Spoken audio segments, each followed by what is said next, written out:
Biro Statistik Nasional China baru-baru ini mengumumkan data pendapatan yang dapat dibelanjakan untuk tahun 2022. Namun, angkanya terlihat terlalu bagus sehingga warga China percaya bahwa angka tersebut adalah bohong belaka. Angka terbaru menunjukkan bahwa pendapatan per kapita Tiongkok yang mengacu pada jumlah dari pengeluaran dan tabungan rumah tangga di 31 provinsi tahun lalu mencapai sekitar $5.432, 36.883 yuan.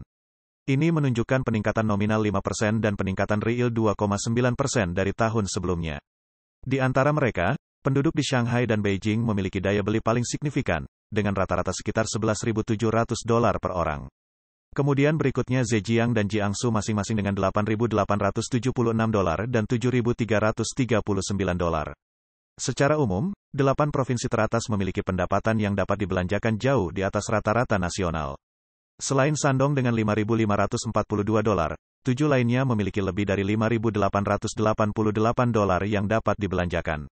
12 provinsi memiliki rata-rata pendapatan yang dapat dibelanjakan berkisar antara $4.416 sampai $5.888. 5 provinsi terbawah masing-masing hanya memiliki lebih dari $2.900. Menanggapi statistik PKC, Zhang Jing, pendiri LSM yang berbasis di New York organisasi hak perempuan di China, mengatakan kepada Da Ji Yuan bahwa jumlahnya tidak ada artinya. Zhang menganalisis bahwa kebijakan Zero Covid PKC yang ketat membuat China terus-menerus dikurung selama 3 tahun terakhir. Dampaknya menyebabkan banyak bisnis gagal bayar dan ditutup, penduduk tidak memiliki pekerjaan atau cukup uang untuk membeli rumah dan mobil dan beberapa bahkan tidak mampu membeli makanan untuk disajikan setiap hari.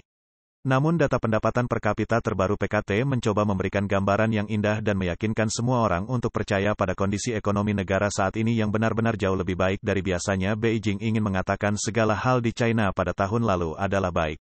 Misalnya, warga masih berpenghasilan tinggi dan membelanjakan lebih banyak uang. Produksi makanan meningkat, tingkat pengangguran menurun dan pendapatan petani tumbuh lebih cepat daripada di daerah perkotaan, dan masih banyak lainnya.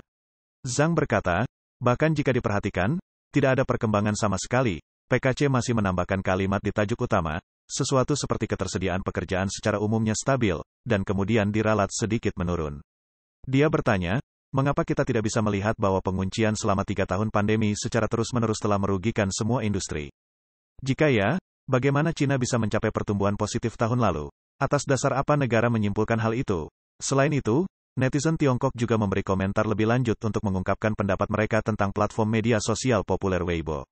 Seorang netizen berkata, perusahaan memberhentikan karyawan dan memotong gaji.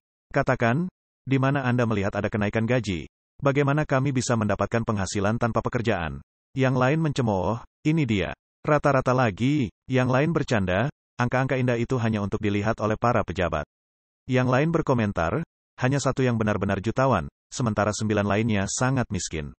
Jika setiap orang memiliki pendapatan rata-rata yang dapat dibelanjakan, mereka semua akan menjadi jutawan. Yang lain menulis, pada tahun 2022, tindakan pandemi COVID berlangsung selama 11 bulan berturut-turut dan semua kota harus mengalami penguncian besar-besaran untuk waktu yang lama. Jadi ini berarti bahwa tanpa harus bekerja, sebuah negara masih mungkin bisa mencapai pertumbuhan pendapatan positif, bukan? Yang lain mengklaim, setelah dikurangi semua biaya seperti sewa, makan, dan transportasi, saya hanya memiliki sekitar $31.50 per bulan untuk dibelanjakan. November lalu, seorang warganet anonim juga mengunggah sebuah artikel di WeChat, yang menggambarkan ekonomi China keterpurukan dan sulitnya kehidupan warga negara. Pengguna WeChat mengungkapkan bahwa selama double 11 festival belanja online terbesar di China dari tanggal 20 Oktober hingga tanggal 11 November transaksi internet turun 73% dari tahun ke tahun. Angka tersebut menunjukkan rendahnya daya beli konsumen China karena pendapatan yang rendah. Netizen percaya bahwa penurunan ekonomi telah merusak seluruh negeri. Bagi orang biasa, pendapatan yang lebih rendah dan pengangguran berarti mereka harus memangkas pengeluaran. Lebih buruk lagi, mereka mungkin akan kehilangan properti jika tidak mampu membayar hipotek rumah dan angsuran mobil tepat waktu. Setiap orang merasa semakin frustrasi. Bagi perusahaan, penguncian jangka panjang memaksa mereka menghentikan produksi dan pesanan pelanggan.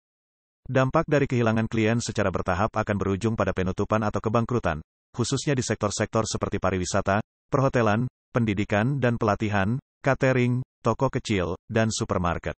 Bagi negara, pemerintah akan menghadapi penurunan pajak, pertumbuhan ekonomi yang lemah, dan penurunan pendapatan PDB.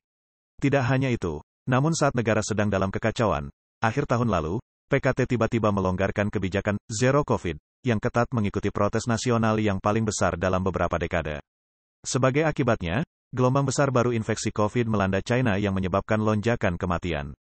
Orang-orang berebut tempat tidur di rumah sakit dan apotek kehabisan obat.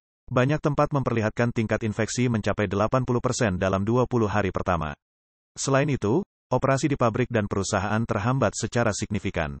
Institusi domestik dan internasional terus merevisi perkiraan mereka tentang target pertumbuhan China pada 2022. Wen Bin, kepala ekonom di China Minsheng Bank dan Universitas Keuangan Shanghai memprediksi 2,7%. Sekolah Bisnis HSBC di Universitas Peking memperkirakan angka tersebut akan mencapai 2,9%, masih lebih rendah dari 3%.